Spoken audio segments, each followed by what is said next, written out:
Grazie signor Angelo per averci accompagnato, almeno ho fatto assaporare un po' di suoni della discesa dei candelieri della Faradda, però io so che lei ha iniziato proprio piccolissima a suonare il tamburo, giusto? Prima noi abbiamo iniziato con i mini candelieri che mettevano il premio poi un po' Calvia per la migliore ballata, per il migliore allestimento e per il migliore tamburo piffero. C'era questa signora Mariuccia Calvia che metteva i premi in onore del padre, così che allora mi avevo fatto il tamburo io con 2 tamburelli, una lattina di Giulio Topazio e delle tirelle fatte di corda per tirare. Bisognava arrangiarsi in qualche modo. E poi per tirare un pochettino di più la pelle facevamo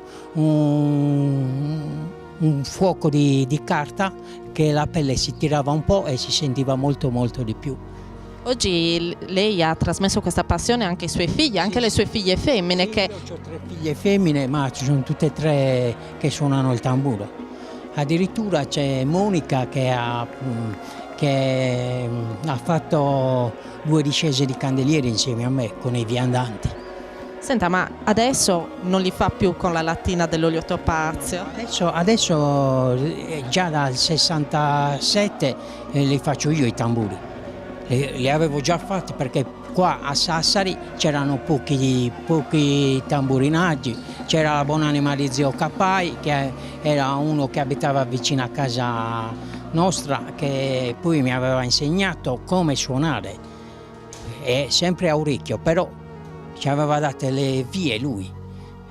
Così che poi siamo andati mano a mano, avevamo fatto i tamburi e anche per gli altri grimi.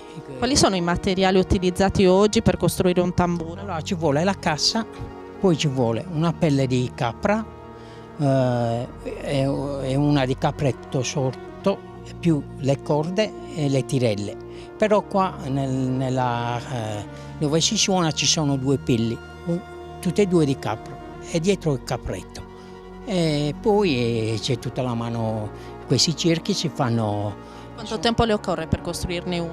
Ma se ci sta giorno per giorno, anche 15 giorni lo fa. Signor Angelo, che cosa significa per lei accompagnare la Faradda? Cosa significa suonare questo strumento? Allora, per me questo strumento è una passione perché noi quando abitavamo lì in via Maddalena, mio padre faceva il falegname, c'era questi che venivano da Ossi e ci piaceva la melodia. Noi allora ci mettevamo sopra il gradino della porta del magazzino di mio padre, come sentivamo il tamburo, il piffero, scappavamo ad andare a Porta Uzzeri a ascoltare.